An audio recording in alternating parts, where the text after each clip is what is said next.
제가 중학교 때 학교를 다닐 때 그렇게 수업에 열정적이지 않았는데 미술 시간만큼은 조금 기대가 됐습니다. 왜냐하면 여러 가지 또 미술하는 시간들이 재밌었고, 특별히 그 선생님이 참 좋았던 것 같아요. 여러 면에서 많은 칭찬도 해주고 또 관심 가졌던 그게 재밌어서 또 미술 시간이 기다려지곤 했는데, 그 중에 기억에 남았던 또 미술 시간이 있었는데, 그 종이 한 면에다가 이 물감을 짭니다. 그리고 이 짠 종이를 절반을 딱 접고 딱 펴게 되면 생각지도 않았던 그 문양이 대칭을 딱 이루어서 또 멋진 이 작품이 하나 만들어지는데, 이 후에 알고 보니까 이게 데칼코마니라는 기법이라는 것입니다. 이 데칼코마니가 뭐냐면 종이에 물감을 발라서 이 두 겹으로 접는 것인데, 작가도 그 물감을 짜고 그 물감을 조합할 때는 이게 어떠한 그 모양이 나올까 예측하지 못하는데, 딱 찍고 나서 펼쳐보면 생각지도 못한 그 아름다운 어떤 그 조화로움이 그 속에서 나타난 기법이 이 데칼코마니랑 같은데, 오늘 본문에 이 룻기, 이 마지막 이 룻기 4장이 바로 룻기 전체에 이 데칼코마니를 이루는 그러한 맥락과 비슷합니다. 특별히 룻기 1장과 4장을 보게 되면 그러한 면에서 참으로 조화가 이루어지고 대칭이 이루어지는 그 평행한 내용 가운데, 특별히 우리가 주목할 것은 하나님께서 이 룻기 1장부터 4장에 이르는 그 내용 가운데 특별히 나오미와 룻 그리고 보아스를 통해서 하셨던 그 놀라운 일들, 오늘 본문의 제목처럼 텅 빔에서 체험으로 인도해 가시는 하나님의 그 일하심, 하나님의 역사하심을 오늘 본문을 통해서 볼 수 있는데, 중요한 것은 이게 기가 막히게 대칭이 된다는 점, 바로 이면입니다. 먼저 오늘 본문 13절을 보겠습니다. 이에 보아스가 룻을 맞이하여 아내로 삼고 그에게 들어갔더니 여호와께서 그에게 임신하게 하심으로 그가 아들을 낳은지라. 지난 시간에 3장 전체를 우리가 함께 살펴보면서 룻기 전체의 그 절정에 해당되는 그 3장의 이야기, 그러니까 룻이 드디어 보아스를 만나게 되고, 보아스는 룻의 요청대로 기업 물을 자 고엘이 되어주기로 약속했는데, 가장 그 절정의 순간에 한 가지 문제가 있었습니다. 그것은 엘리멜렉의 친족 중에 보아스가 가장 가까웠던 것이 아니라 그 보아스보다 더 가까운 친족 한 명이 있었기 때문에 보아스는 이 문제를 해결하지 않고선 룻을 데려올 수 없었던 그 절박한 상황, 이제 그것으로 3장이 끝이 나는데, 4장에 넘어가게 되면 이제 4장 전반부를 보진 않았지만 그 전반부에 보게 되면 그 기업 물을 자를 실제로 보아스가 만나고, 네가 과연 룻의 기업 물을 자가 될 것인가? 근데 그는 포기했죠. 그리고 나서 보아스가 이제는 약속했던 그 언약대로 자신이 룻의 고엘, 이 계대 결혼을 통해서 룻뿐만 아니라 나오미의 모든 그 기업까지도 회복시켜주는 그 역사를 볼 수 있는데, 그 후에 일어난 일이 바로 오늘 본문의 13절입니다. 다시 보게 되면 보아스가 룻을 맞이하여 아내로 삼고 그에게 들어갔더니 여호와께서 그에게 임신하게 하심으로 그가 아들을 낳은 이야기. 이건 마치 1장에 참으로 나오미와 룻의 그 절망 가운데, 참으로 공고함 가운데 있는 그 이야기가 마치 대칭을 딱 이루게 됩니다. 뭐냐면 룻의 이야기를, 룻기를 전체적으로 보게 되면 나오미의 그 텅 빈, 그 인생 가운데 헤매었고, 그 인생 가운데 참으로 답을 찾을 수 없었던 참으로 비천한 그 여인의 삶을 하나님이 어떻게 신실하게 역사하시는가. 사실 나오미는 모든 그 자신의 가지고 있던 재산도 그리고 가족도 다 잃어버렸던, 모든 것을 잃어버린 비참한 여인이었습니다. 그러나 하나님의 신실하신 뭐였냐? 나오미를 버리지 아니하시고 나오미를 택해서 나오미의 인생 가운데 일하시고 역사하시는 하나님의 그 뜻이 무엇인지를 오늘 말미에 이 4장을 통해서 보면 얼마나 풍성한지, 얼마나 탁월한지, 얼마나 하나님께서 신실하게 역사했는지를 우린 바라볼 수가 있는데, 바로 그 면에서 우리가 주목할 것은 뭐냐면 하나님의 일하심에는 우연은 없다는 겁니다. 우리가 계속해서 이 룻기의 이야기를 살펴봤을 때 나오미가 자신의 그 공허한 인생 가운데 베들레헴으로 가고자 했던 그 한 가지 결단, 그 이후로 며느리 룻이 함께 그 길을 동행했고, 그리고 나서 룻에게 이루어지는 놀라운 하나님의 역사하심을 자꾸만 되돌아볼 때마다 우리가 느끼는 건 뭐냐면, 하나님께서 기가 막힌 때에 중간중간에 하나님이 개입하셔서 역사했음을 우리는 볼 수 있습니다. 먼저 룻기 1장 20절 말씀 보겠습니다. 룻기 1장 20절을 보게 되면, 내가 풍족하게 나갔더니 여호와께서 내게 비어 돌아오게 하셨다라는 겁니다. 나의 모든 삶들을 기대하면서 사실은 그 베들레헴의 기근에 임했을 때 뭔가 조금 더 인생을 개척하고 회복하려는 그러한 동기로 베들레헴을 떠났습니다. 모압에 정착했고, 모압에서 두 아들에게 며느리를 주어서 이제는 그 땅에서 더욱더 회복된 인생, 기근으로 해서 굶주린 인생이 아니라 뭔가 풍성한 삶을 누려갈 그것들을 기대하고 나아갔지만, 나오미에게 다가온 것은 뭐였냐면 남편을 잃었고 두 아들을 잃었던 그런 비탄. 고대 근동의 여인들이 남편과 두 아들을 잃을 때는 사실은 전부를 잃었다 해도 과언이 아닙니다. 왜냐하면 경제적인 능력은 남자 쪽에만 달려있기 때문에 과부된 여인 홀로는 아무것도 할 수 없고 아무것도 주장할 수 없기 때문입니다. 그래서 그녀의 인생은 한마디로 요약하면 참으로 안타깝지만 텅 빈 인생, 어떠한 것도 기대할 수 없던 그 인생 가운데 하나님께서는 참으로 이게 하나님의 그 일하시는 특징이기도 해요. 그게 뭐냐면, 자신의 인생 가운데 참으로 비참함을 겪고 나서 세상 천지에 나 같은 이런 불쌍한 여인이 있을까, 나처럼 이렇게 참으로 어려움을 겪고 참으로 많은 부분에 있어서 이제는 어떠한 것을 소망할 수 없다 할 그때에 사실은 더 비참한 여인 한 사람을 하나님께서 붙여줘요. 그게 누구냐? 바로 룻입니다. 룻도 남편을 잃었습니다.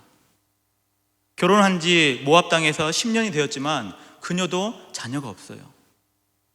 생과부로서 그녀의 인생도 더 이상 소망이 없을 때, 사실 나오미는 룻에게 그 다음 선택, 재혼을 해서 네 인생을 개척해 살아나가라 라고 했지만 룻은 거부합니다.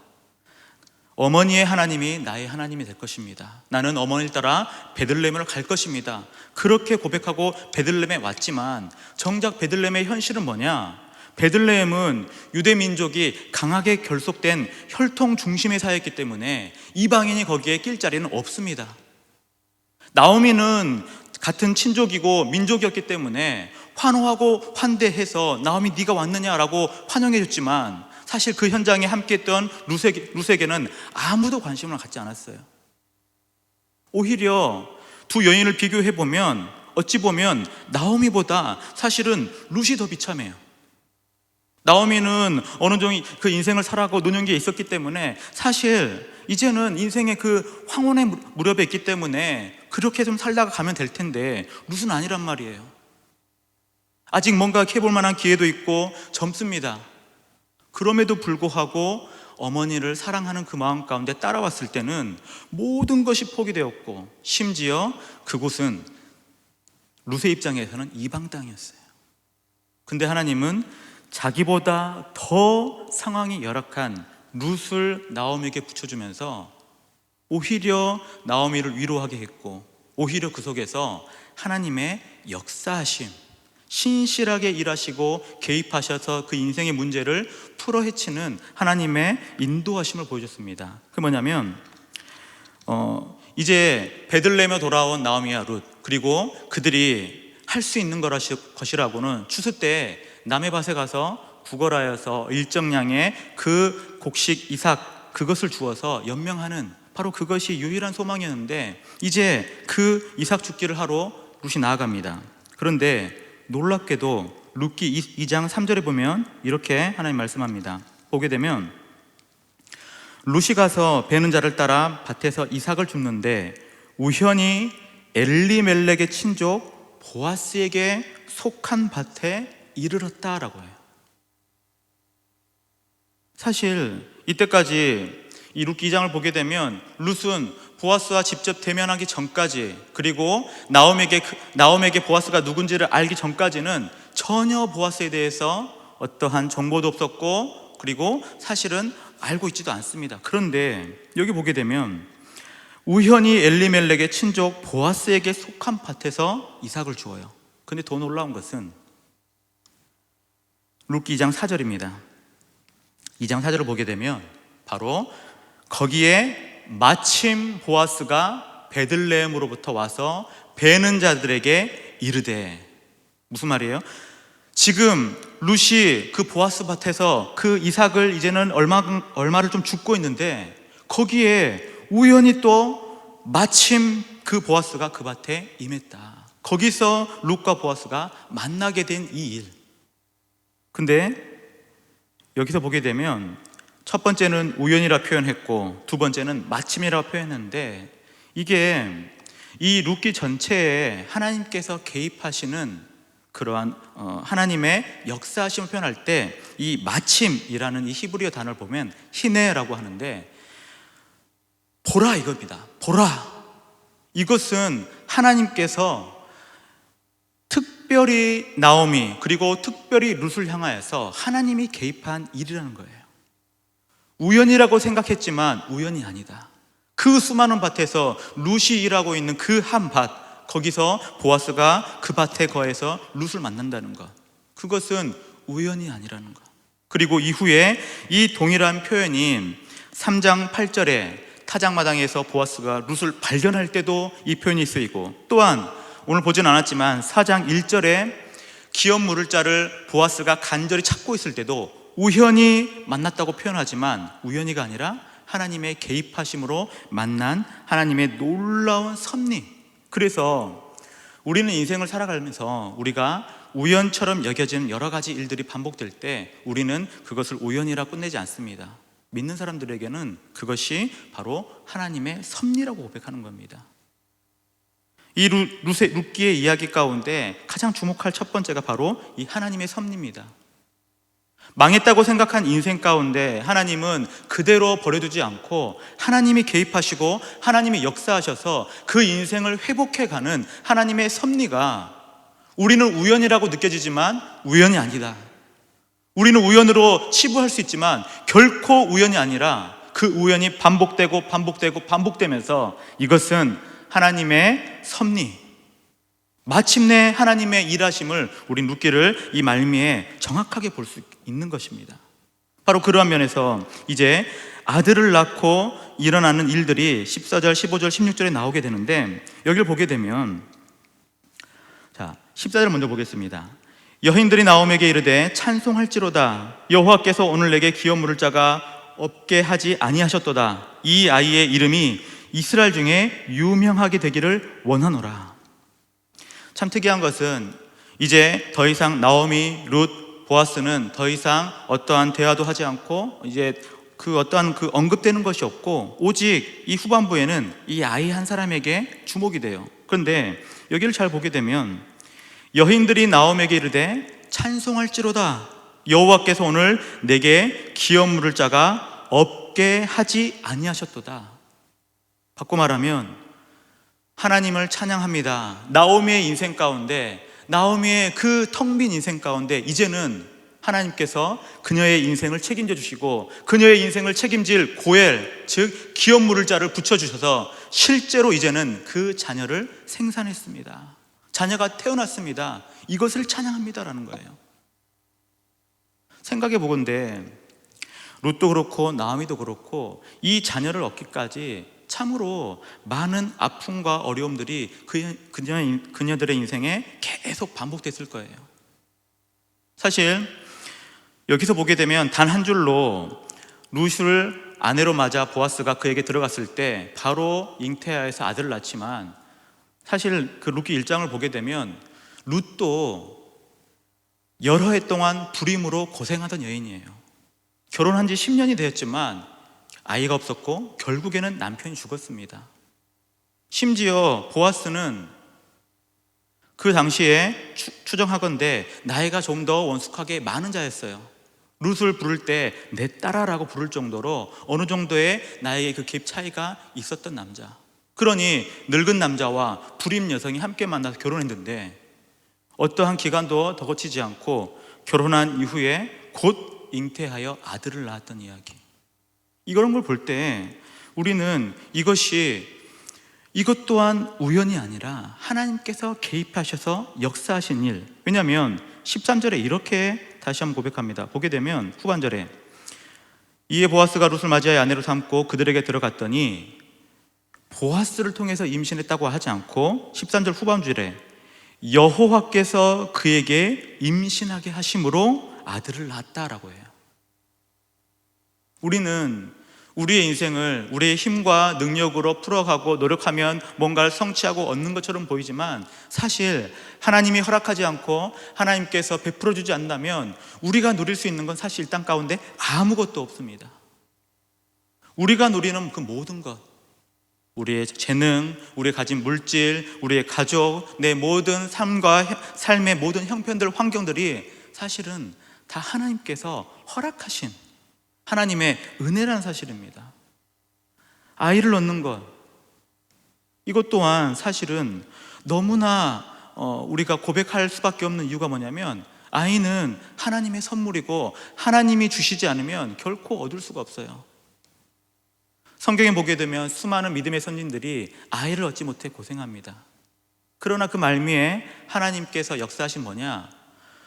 결코 아이를 낳을 수 없는 그 상황 가운데도 하나님이 개입하시면 그 막혔던 태의 문을 여시고 그에게 자손을 허락하시는 그 면, 그걸 통해서 하나님께서 역사에 나가시는 일들이 보여지는데, 특별히 오늘 본문 13절에서는 여호와께서 그에게 임신하게 하셨다라는 이 표현이, 이 룻기 앞에 모세오경에 보게 되면 바로 아브라함과 사라의 태를 여셨을 때, 이삭의 태를 열었을 때, 모세의 태를 그 모세가 태어났을 때, 바로 그때마다 하나님께서 이 표현을 써요.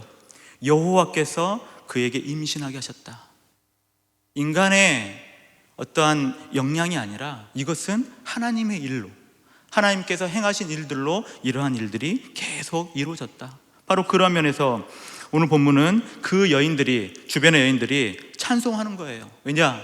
이것은 우리의 노력과 우리의 행함이 아니라 하나님이 하신 일이기 때문에, 하나님이 하신 것을 분명하게 고백하면서 이제 15절에 보면 이 오벳이 어떠한 일을 할 것인가, 대략적으로 그 인생에 대해서 한번 볼 수가 있는데, 15절 이렇습니다.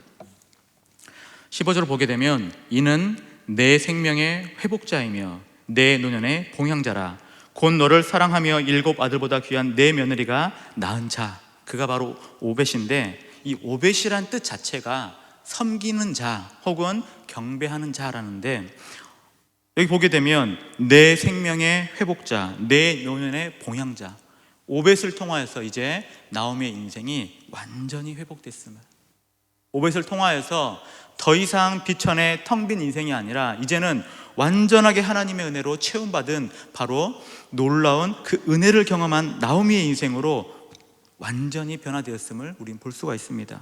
여기를 보면서 더욱더 느끼는 것은, 우리의 인생을 참으로 어떤 그 전체적인 한 편의 그림으로 보자면, 아까도 말했지만 만약에 데칼코마니 기법을 통해서 만들어낸 한 작품이라 치면, 우리의 인생을 한번 살펴볼 때 우리의 인생은 생사화복이 늘 반복이 돼요.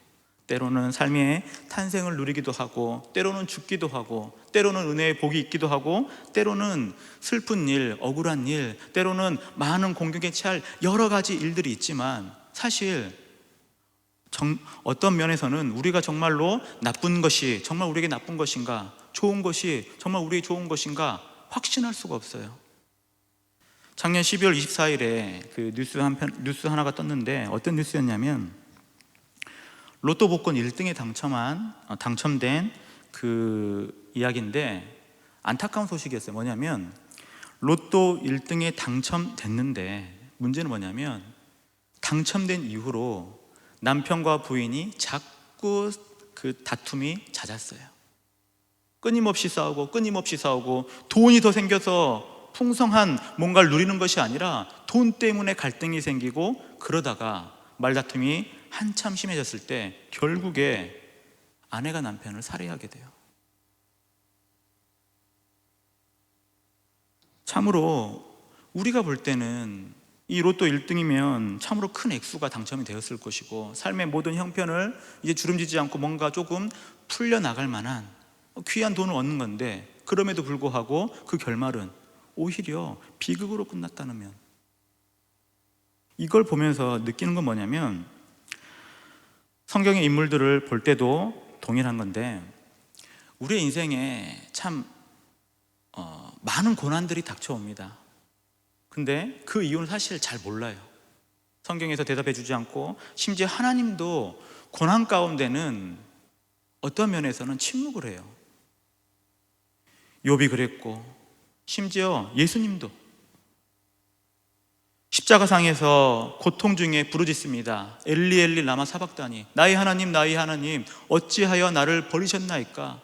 가장 극심한 고통 중에 하나님을 부르짖을 때 그곳에서 하나님은 응답하지 않아요. 어떠한 것도 설명해 주지 않습니다.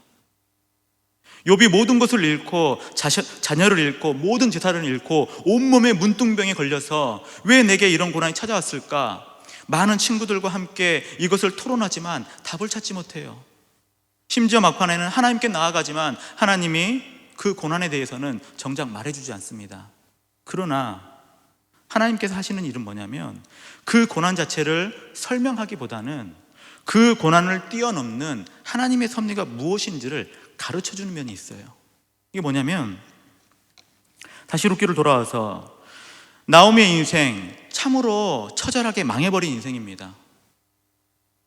그녀가 베들레헴 돌아왔을 때 나를 나오미라 부르지 마라, 나는 더 이상 희락이 아니다, 기쁨이 아니다, 나를 마라라 부르라. 왜냐? 나의 인생을 쓰고 내 인생은 망했기 때문에 더 이상 내 인생에 무슨 소망이 있느냐, 나는 늙었고 나의 기업을 물을 자 혹은 내 어떠한 삶을 보장할 만한 내 자녀는 없다는 거예요.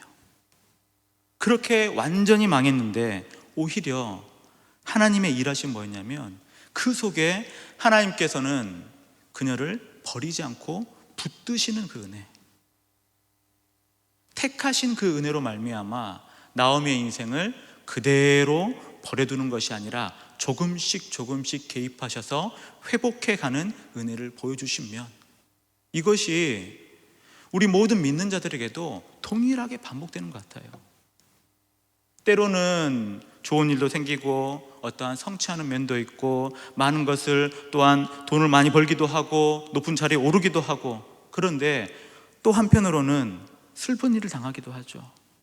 애통하는 일이 생기기도 해요. 심지어 병이 들기도 합니다. 큰 물질을 잃을 때가 있어요. 경제적으로 공핍할 때가 있습니다. 그런데 그 모든 것들이 사실은 어느 것 하나 이것이 좋다, 이것이 나쁘다 할 수가 없는 거예요. 왜냐? 그 좋은 일이 때로는 화로 바뀔 수도 있고, 내게 화라고 생각했던 것이 오히려 복으로 바뀔 수 있는 것, 복으로 바뀔 수 있는 일들이 얼마든지 반복되는 겁니다. 그래서 우리가 고백할 수 있는 건 뭐냐? 하나님을 믿고 하나님의 백성된 믿음의 백성들은 하나님이 결코 포기하지 않는다, 하나님이 끝까지 붙드시고 결국에는 회복해 나간다, 이 면을 기억할 때 우리는 마지막 순간 그리고 살아가는 모든 날 동안 이 여인들이 고백했던 것처럼 찬송할지로다, 찬양, 하나님께 영광을 돌리는 찬송의 소리만 마지막에 남는 것입니다. 고난, 왜 이것이 내게 닥친 일인지 다 설명받지 않아도 돼요. 왜냐? 그것을 통해서 복된 길로 나아갈 수 있기 때문에. 내 인생에 닥친 수많은 그 답답한 일들, 그걸 가지고 끙끙 앓지 않아도 됩니다. 오히려 그걸 통해서 나를 단련시키고 내 인생을 더욱더 회복의 길로 나아가는 하나님의 인도하심이 그 속에 있을 수 있다는 겁니다. 그렇기 때문에 모든 일 가운데 우리는 범사에 감사하고 찬양하며 주님을 기뻐하는 그 믿음, 그것을 우리는 누리게 되는 것입니다. 하나님이 붙들어 주시기 때문에. 바로 그런 면에서 이 이웃들이 그녀에게 모든 이 찬송의 기쁨 소리로 그 찬양의 노래를 부르면서 그 아이의 이름을 오벳이라 짓고 그것들을 축하하며 칭찬하는데, 놀라운 것은 17절입니다. 17절을 보게 되면 그의 이웃 여인들이 그에게 이름을 지어주되 나오미에게 아들이 태어났다 하여 그의 이름을 오벳이라 하였는데 그는 다윗의 아버지인 이새의 아버지였더라. 그러니까 어떻게 되는 거예요? 오벳은 나중에 이새를 낳고 이새는 다윗을 낳아요. 이 부분이 왜 이렇게 중요하냐면 나오미의 인생, 룻의 인생만 생각했다면 사실 오벳이라는 그 아들 한 명만 낳는 것으로 그들은 충분히 행복해야 할 만해요. 사실은 어떠한 것보다 그러한 기쁨이 충만한 상태로 그 이야기는 끝날 수가 있어요. 그런데 룻기 전체의 큰 결말은 그게 아니라는 겁니다. 뭐냐? 이어서 18절부터 22절까지 족보가 나와요. 베레스의 족보인데 여기 보게 되면 베레스의 족보는 이러하니라 라고 하면서 베레스부터 보아스에 이르고 보아스에서 다윗까지 이르는 그 족보가 나오는데 특징이 있어요. 이 숫자를 세보게 되면 10명의 사람이 등장해요. 10세대가 등장합니다. 베레스부터 다윗까지. 근데 이 족보라는 것이 봐보면 룻기 사장에 사실은 어울리지 않죠. 왜냐? 우리가 생각할 때는 이제 가장 하이라이트, 룻이 보아스를 만나고 보아스는 룻을 아내로 맞이하여서 아들을 낳고 그들의 기업이 회복되어서 이제 행복하게 살았더라 라고 끝나면 될 터인데 오히려 어색하게 족보가 끼어 있어요. 근데 중요한 것은 오히려 이 족보를 드러내기 위해서 1장부터 이 4장까지 사실은 그렇게 하나님의 이야기가 계속 진행되었던 거예요. 왜냐하면 이 족보를 보게 되면 족보 말미에 누가 나오냐? 다윗이 등장해요. 다윗이. 근데 우리 룻기 1장 1절을 봅시다.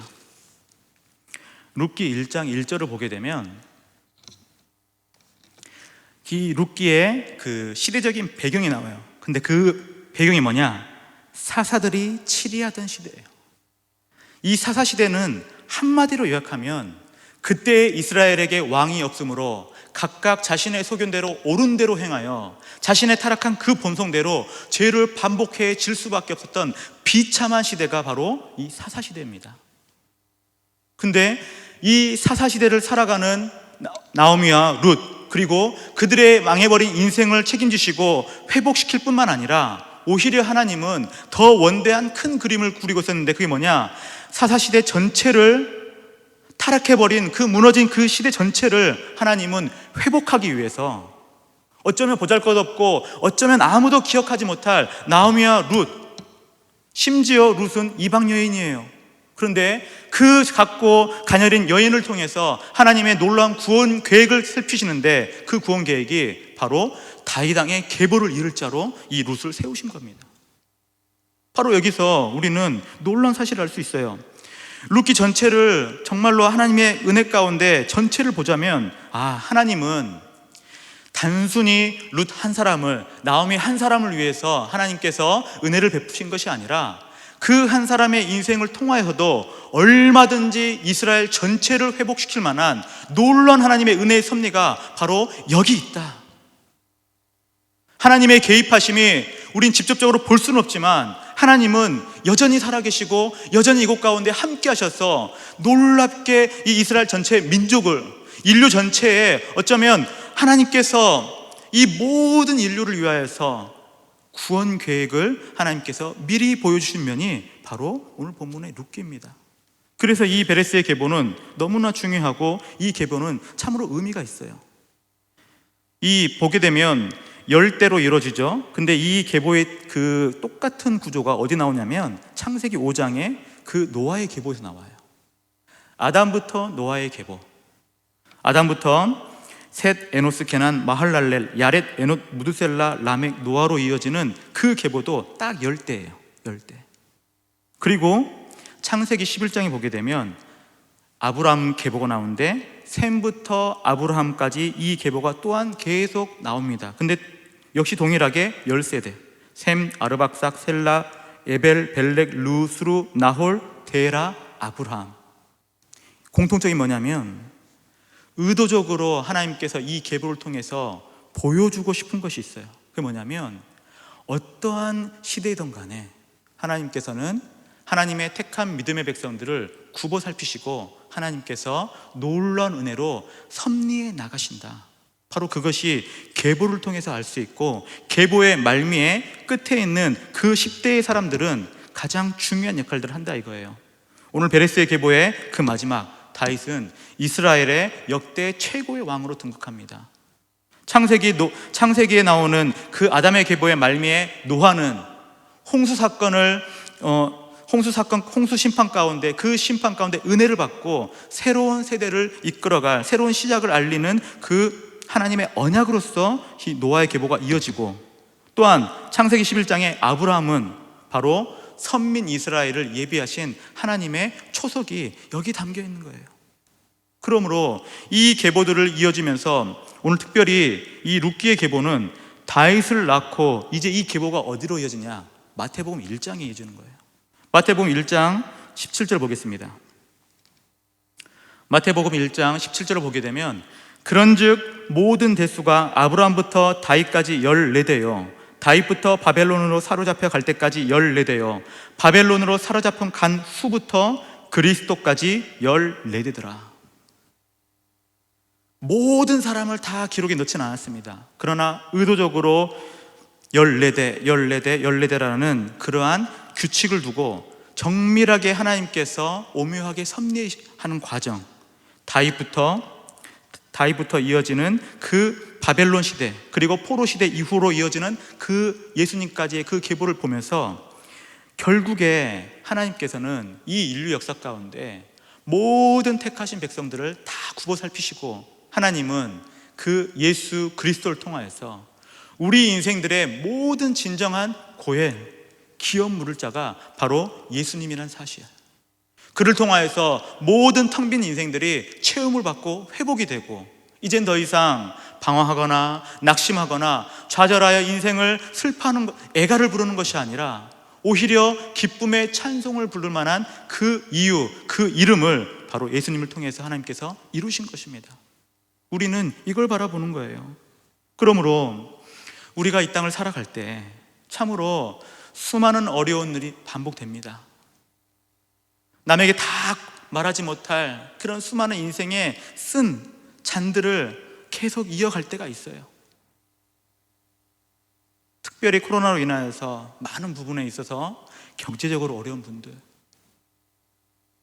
육신의 연약한 질고로 인하여서 병 때문에 신음하고 아파하는 자들, 여러 사람들의 관계, 직장의 문제, 진로의 문제, 끊임없이 우리 삶 가운데는 수많은 문제투성이고 어찌 보면 안 좋은 일이 더 많이 쌓여가는 것 같아요. 그러나 아까도 말했지만 그것이 꼭 나쁜 일만은 아니다.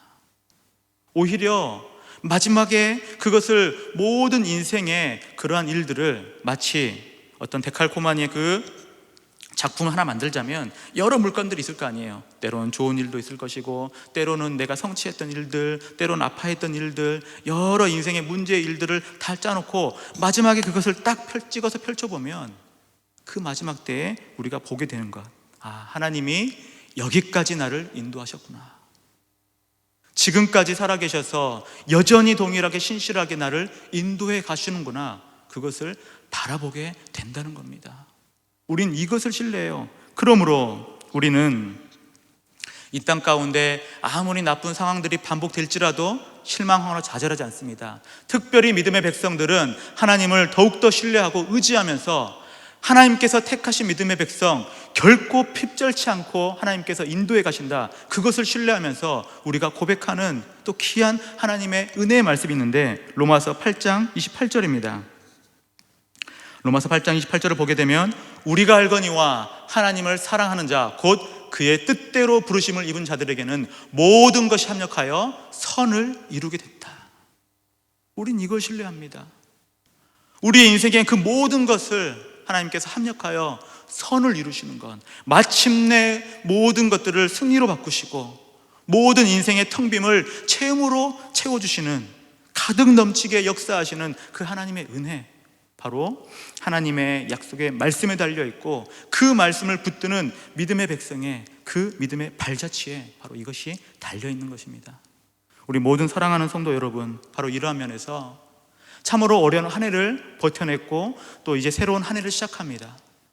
또 어떤 어려움들이 반복될지 모르겠습니다. 그러나 우리가 기억할 것은 그 어려움과 그 숱한 슬픔의 시간들이 반복될지라도 하나님은 여전히 우리의 하나님이 되시고, 하나님은 여전히 동일하게 어제나 오늘이나 내일도 신실하게 우리를 붙들어 주시고 채우시고 능력 다하시고 함께 하시고 위로하시고 마침내 최후 승리를 얻기까지 우리와 함께 하실 것입니다. 우리 모든 믿음의 백성들이 이것들을 신뢰하시고 온전히 올 한 해 이 시작하는 이 한 주 더욱더 하나님의 은혜 가운데 믿음으로 승리하시는 귀하고 복된 믿음의 백성 되시기를 주님의 이름으로 축원합니다.